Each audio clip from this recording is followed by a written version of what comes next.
Hello everybody, welcome to P.B.M. Money. This is another episode in our ongoing series called The Ultimate Guide to Frugal Tips. Today we're going to start on number 35, and it has to do with phantom electricity.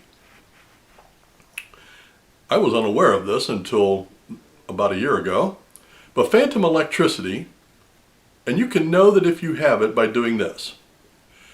Shut off everything in your house, all the lights, fans, and then go look at your electric meter. It's still running.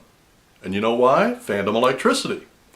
Phantom electricity is, the electricity is running through your house, okay?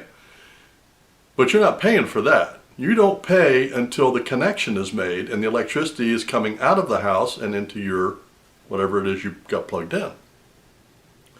So the way to cut down on phantom electricity is obviously to go through and unplug all the things you're not using. As an example, a toaster.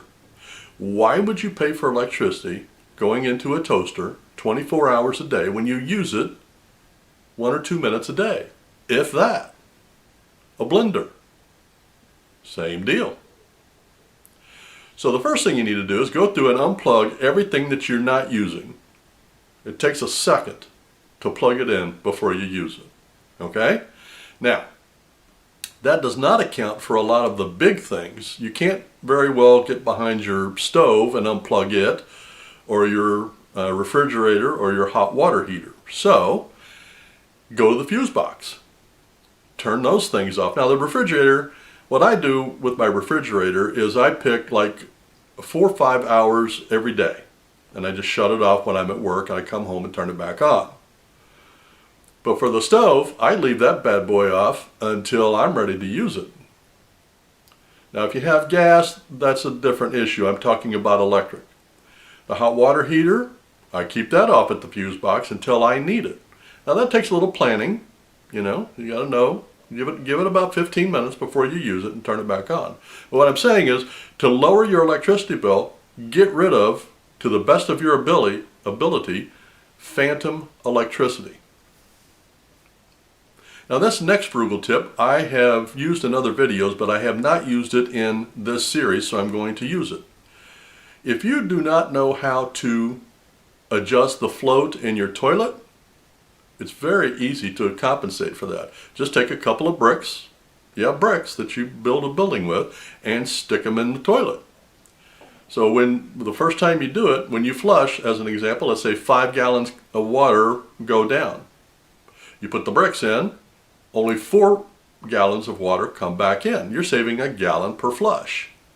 Now that doesn't sound like a lot of water. But think about how many times your toilet gets flushed in a day. Each time is a gallon. Then take that number, multiply it times 365. The number tends to start adding up. Another frugal tip I use is ceiling fans. When I got this apartment, there were no fans and no overhead lighting save one chandelier. So I took the chandelier down and I put fans with overhead lights in every room in my apartment. And the reason I did that, number one, I wanted overhead lighting, but number two, the fan. And I got adjustable fans, which means in the spring and summer, you can use it as a fan. In the fall and winter, you can use it as a reverse fan, which pulls air up. When, you know, warm air, if you pull it up, and then it will go back down. It'll circulate the warm air. So use the fans. You can use those, actually you can use those year round. I don't, simply because I feel like that it's a little bit redundant. I use them mostly in the spring and in the fall. But you can use them in the summer. If you use a ceiling fan in the summer, especially somewhere near the thermostat, it'll blow that cool air further towards the thermostat, and you can keep your thermostat a little bit lower because of that. Now this next one I have not done. My boss said this is easier and cheaper than putting plastic over your windows with an hair dryer. She says if you just put water on the window and then take a little piece of bubble wrap and put over the window, that it'll stick and it will keep the cold air out. The problem with that is when you go to take it off in the springtime, now you got bubble wrap stuck to your windows and you're going to have to clean it. I don't know what the trade-off is. I'm not going to try that, but it is a thing.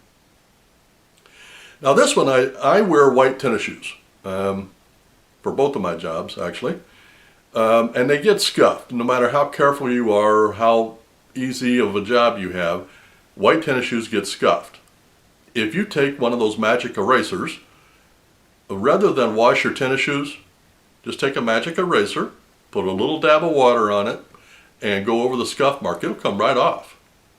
Now, it would probably work on other shoes, other color shoes, but those magic erasers have bleach in them, or some type of liquid that will stain. I've done it on walls. I'm a painter and I use them on walls, and if you let it run down, it will stain if you don't get it right off. So I'm not going to recommend that. You can try if you've got shoe polish and your shoes have scuffs on them. Take that magic eraser, get the scuff off, and then dry it off real good, and then put polish right on your shoes. I think that would work actually. Now this next one is one that I don't think many people think of, and it's mostly for homeowners, and this is composting. I had no idea what this was when I was a kid, but we owned a house and we started a compost pile. And we started it by getting, just bagging up our grass when we cut our grass and putting it in a big pile and putting a black garbage bag over it to absorb the sun. And what it does is it makes that grass really, really hot. And then periodically you go out there and water it. Now, the key to good composting is you put everything from your house and your yard that will rot, and you put it in there. As an example, eggshells.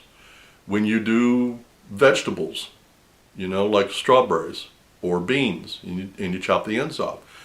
We kept a can in the kitchen, and we put all of our scraps in there, and then we would take it out and bury it in the compost, and we would water it.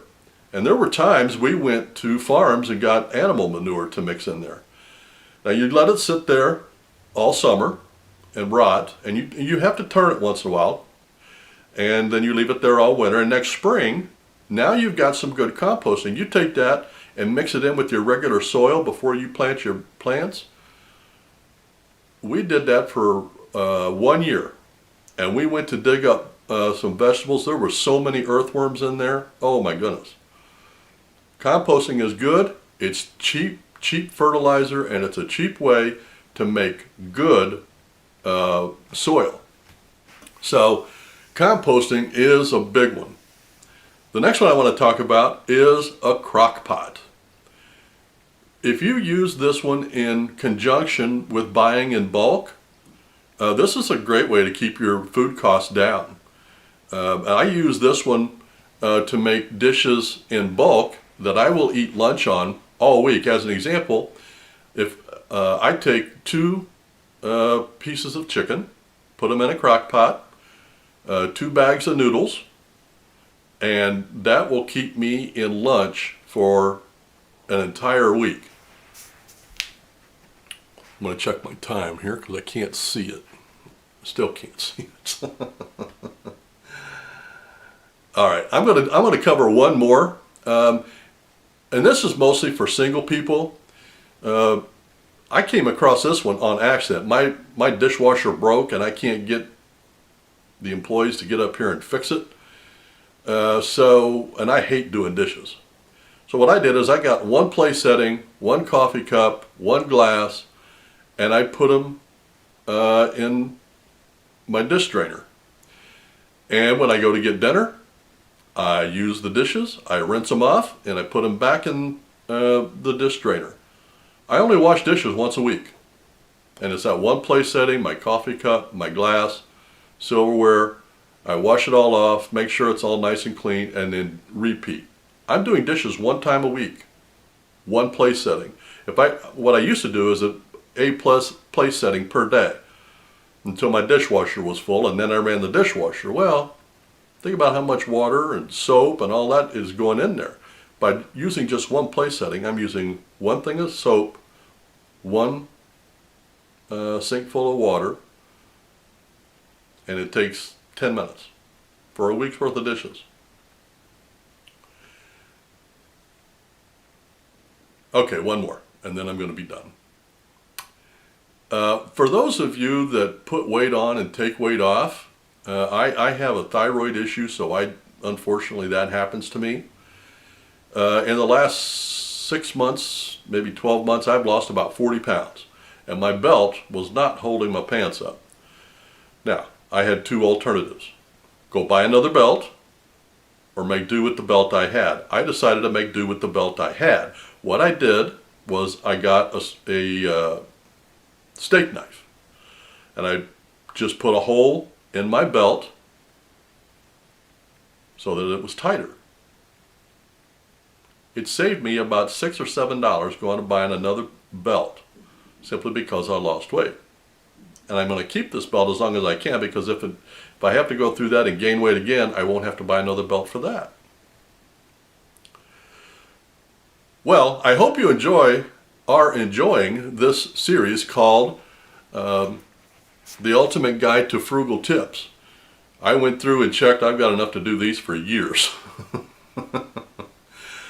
So I hope you're enjoying them. I enjoy sharing them, and it helps me to think of new ways to be frugal. I've used 99% of these, but some of these I have not. As I said, the one with the water and the bubble wrap, I've never done that one. But I've done almost all the other ones. Well, that's all I want to talk about. You guys have a great day, a great week, and happy frugal investing.